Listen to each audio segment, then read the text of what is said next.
1 Reis, capítulo 21, a videira de Nabote. Naquela época, um homem chamado Nabote de Jezreel possuía um vinhedo que ficava ao lado do palácio de Acabe, rei de Samaria. Certo dia, Acabe disse a Nabote: "Como sua videira fica tão próxima do meu palácio, quero comprá-la para fazer uma horta. Em troca, darei a você uma videira melhor, ou, se preferir, pagarei o valor em dinheiro." Nabote, porém, respondeu: "O Senhor me livre de lhe entregar a herança que recebi de meus antepassados." Então, Acabe foi para casa indignado e aborrecido por causa da resposta de Nabote. O rei foi deitar-se, virou o rosto e não quis comer. "Qual é o problema?" perguntou sua esposa Jezabel. "Por que você está tão aborrecido que nem quer comer?" Acabe respondeu: "Pedi a Nabote de Jezreel que me vendesse sua videira ou que a trocasse por outra, mas ele não quis. Afinal, você é o rei de Israel ou não é?" Disse Jezabel: "Levante-se e coma alguma coisa e não se preocupe com isso. Conseguirei para você a videira de Nabote." Então ela escreveu cartas em nome de Acabe, selou-as com o selo do rei e as enviou para as autoridades e outros líderes da cidade onde Nabote morava. Nas cartas, ela ordenava: "Reúnam os habitantes da cidade para jejuar e coloquem Nabote num lugar onde todos possam vê-lo. Mandem sentar-se em frente dele 2 homens de mau caráter que o acusem de amaldiçoar a Deus e o rei. Depois, levem-no para fora e matem-no por apedrejamento." As autoridades e os outros líderes da cidade seguiram as instruções dadas por Jezabel em suas cartas. Convocaram os habitantes da cidade para um jejum e colocaram Nabote num lugar onde todos podiam vê-lo. Então 2 homens de mau caráter vieram, sentaram-se de frente para ele e o acusaram diante de todo o povo, dizendo: "Ele amaldiçoou a Deus e o rei."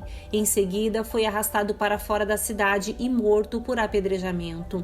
Os líderes da cidade mandaram avisar Jezabel: "Nabote foi apedrejado e está morto." Quando Jezabel ouviu a notícia, disse a Acabe: "Lembra-se da videira que Nabote se recusou a vender? Agora você pode ficar com ela. Nabote está morto." Acabe desceu de imediato à videira de Nabote para tomar posse dela. Contudo, o Senhor disse a Elias de Tisbe: "Vá encontrar-se com Acabe, rei de Israel, que governa em Samaria. Ele estará na videira de Nabote para tomar posse dela. Transmita-lhe esta mensagem: Assim diz o Senhor, não foi suficiente para você matar Nabote? Era preciso que também roubasse a propriedade dele? Por causa do que você fez, os cães lamberão seu sangue no mesmo lugar onde lamberam o sangue de Nabote." "Quer dizer que você me encontrou, meu inimigo?" disse Acabe a Elias. "Sim", respondeu Elias, "vim porque você se vendeu para fazer o que é mal aos olhos do Senhor.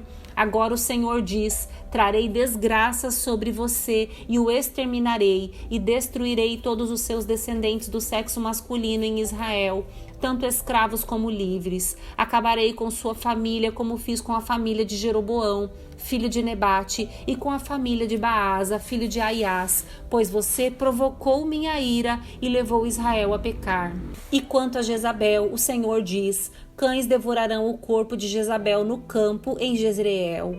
Os membros da família de Acabe que morrerem na cidade serão comidos pelos cães, e os que morrerem no campo serão comidos pelos abutres. Não houve ninguém que tenha se vendido tão completamente para fazer o que é mal aos olhos do Senhor como Acabe, influenciado por sua esposa Jezabel. Sua prática mais repugnante foi adorar ídolos, como haviam feito os amorreus, povo que o Senhor tinha expulsado de diante dos israelitas." Quando Acabe ouviu essa mensagem, rasgou suas roupas, vestiu-se de pano de saco e jejuou. Passou a dormir em cima de panos de saco e a andar cabisbaixo. Então Elias de Tisbe recebeu outra mensagem do Senhor: "Vê como Acabe se humilhou diante de mim? Por isso não trarei calamidade durante sua vida. Farei cair a calamidade sobre os filhos dele, destruirei sua dinastia."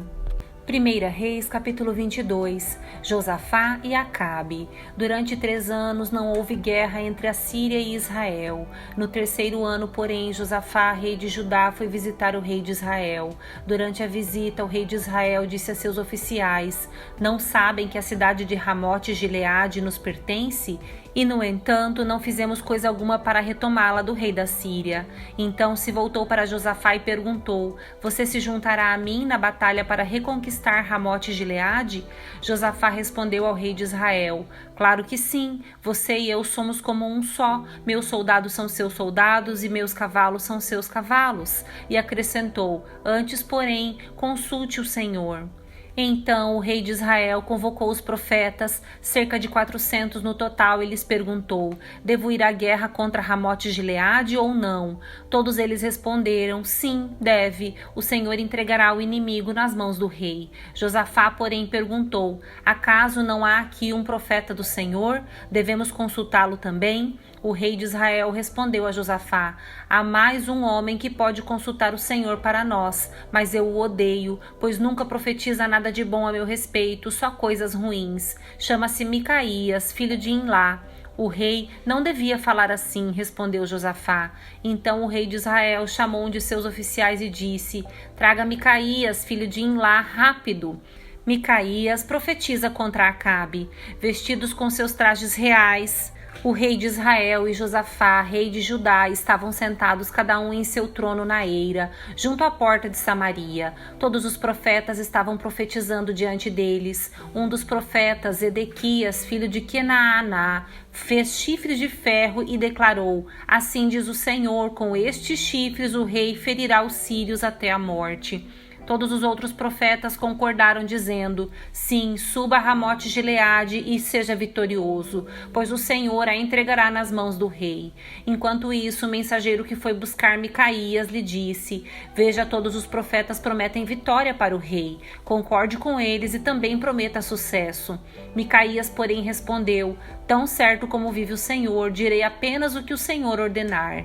Quando Micaías chegou, o rei lhe perguntou: Micaías, devemos ir à guerra contra Ramote Gileade ou não? Micaías respondeu: Sim, suba e será vitorioso, pois o Senhor a entregará nas mãos do rei. Mas o rei disse: Quantas vezes preciso exigir que diga somente a verdade quando falar em nome do Senhor? Então Micaías respondeu: Vi todo Israel espalhado pelos montes como ovelhas sem pastor. E o Senhor disse: Seu líder foi morto. Mande-os para casa em paz. O rei de Israel disse a Josafá: Não falei? Ele nunca profetiza nada de bom a meu respeito, mas somente coisas ruins. Micaías prosseguiu: Ouça o que o Senhor diz. Vi o Senhor sentado em seu trono, com todo o exército do céu ao redor, à sua direita e à sua esquerda. E o Senhor perguntou: Quem enganará Acabe para que vá à guerra contra Ramote Gileade e seja morto ali? Houve muitas sugestões, até que, por fim, um espírito se aproximou do Senhor e disse: Eu o enganarei. De que maneira? Perguntou o Senhor. E o espírito respondeu: Sairei e porei um espírito mentiroso na boca de todos os seus profetas. O Senhor disse: Você conseguirá enganá-lo. Como vê, o Senhor pôs um espírito mentiroso na boca de todos os seus profetas, pois o Senhor decretou sua desgraça. Então Zedequias, filho de Quenaaná, se aproximou de Micaías e lhe deu uma bofetada. Como foi que o espírito do Senhor me deixou para falar com você? Perguntou ele.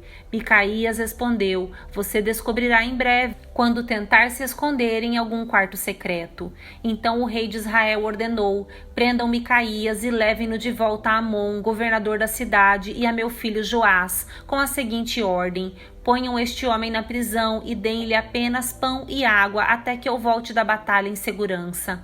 Micaías, porém, respondeu: Se voltar em segurança, significará que o Senhor não falou por meu intermédio. E acrescentou aos que estavam ao redor: Todos vocês prestem atenção às minhas palavras. A morte de Acabe. Então o rei de Israel e Josafá, rei de Judá, levaram seus exércitos para atacar Ramote Gileade.